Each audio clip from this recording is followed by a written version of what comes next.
Hello, hello les amis, bienvenue à notre leçon de l'école de sabbat, deuxième semaine de ce premier trimestre 2025. John Peckham nous présente une école de sabbat, nous propose autour de l'amour et de la justice de Dieu. Nous avons déjà eu l'introduction la semaine dernière, nous avançons cette semaine, nous allons parler davantage sur l'amour, c'est certes, mais nous allons indéniablement parler aussi de la justice qui va avec l'amour de Dieu.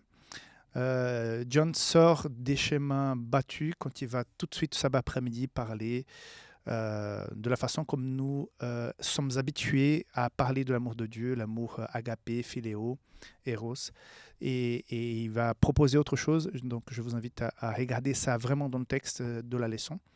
Mais avant de parler de la leçon de la semaine, du sabbat après-midi, je voudrais te remercier pour ta fidélité ici sur la chaîne.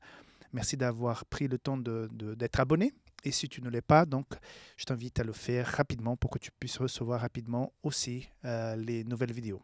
Si tu ne fais pas encore partie de la communauté WhatsApp de Safelis Français, il y a un lien en bas de cette vidéo. Tu cliques, si tu as ton téléphone sur toi, tu cliques sur ce lien et automatiquement tu vas rejoindre la communauté WhatsApp Safelis. Et là-bas, on envoie donc les liens des vidéos que tu arrives directement sur ton téléphone, comme des promotions, des articles et plein d'autres choses. Sans plus tarder, passons donc à la leçon de ce sabbat après-midi. Donc le verset pour cette semaine que j'utilise pour ce sabbat après-midi, c'est donc Jean 14, 23. Jésus lui répondit, « Si quelqu'un m'aime, il gardera ma parole, mes commandements, et mon Père l'aimera. Nous viendrons à lui et nous ferons notre demeure auprès de lui. » Dans la leçon cette semaine, John Peckham va nous parler énormément sur cette notion que l'amour de Dieu, il ne cesse jamais, il ne s'arrête jamais, il ne change jamais vis-à-vis de l'être humain. Quoi qu'il l'être humain ait fait, pensé, agi, l'amour de Dieu ne change pas. D'ailleurs, il y a Malachie 3, 6 qui dit que notre Dieu ne change pas. Donc, rien qu'on puisse faire ne changera le regard et l'amour de Dieu pour nous. Par contre, à part expliquer, tout d'abord, d'ailleurs, je t'invite à prendre le temps d'aller regarder ce deuxième paragraphe, puisque John Peckham propose une autre lecture de celle que nous sommes habitués à faire par rapport à l'amour agapé, l'amour philéo, pour dire que dans le philéo, il propose plusieurs versets où il est décrit que Dieu a un amour philéo aussi pour nous, non seulement agapé. Mais ce qui pour moi est très important dans la leçon d'aujourd'hui, c'est le dernier paragraphe où il dit ceci. La Bible enseigne également que l'amour de Dieu n'est pas unilatéral.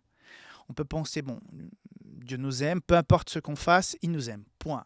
Jésus nous aime, Dieu nous aime, point. Mais profondément relationnel. Il est en train de dire que dans l'amour que Dieu nous porte, même s'il ne change jamais, c'est un amour relationnel. C'est du donnant-donnant.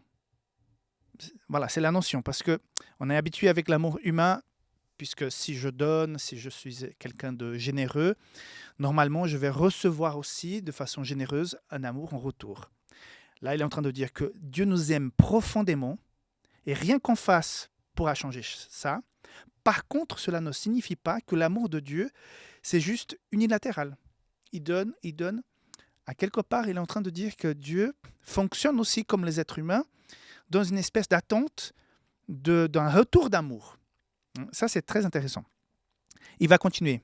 Pour Dieu, cela fait une grande différence que les humains reflètent ou non son amour. Donc, je reçois, comme n'importe quelle personne au monde, la possibilité de l'amour et du salut en Christ Jésus. Dieu aime tous de façon pareille. Le projet de Dieu, c'est de nous sauver tous. Par contre, ce qui change, c'est ma façon de dire oui, j'accepte ou pas cet amour.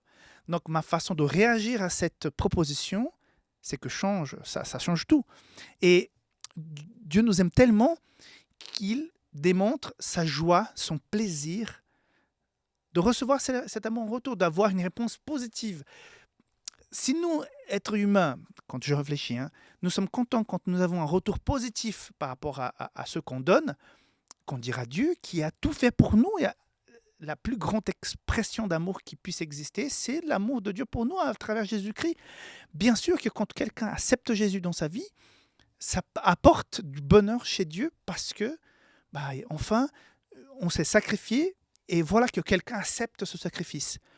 Même s'il a aimé tout le monde pareil, le retour à ce versement d'amour sur la planète est source de joie quand quelqu'un répond positivement. Donc je pense que tu as bien compris la notion et je trouve très intéressant qu'il puisse parler de ça, l'auteur de la leçon. Et je pense que pendant la semaine, nous allons apprendre d'autres choses beaucoup plus intéressantes encore. Voilà, bon sabbat à chacun et on se voit demain pour la leçon du dimanche. Bye bye.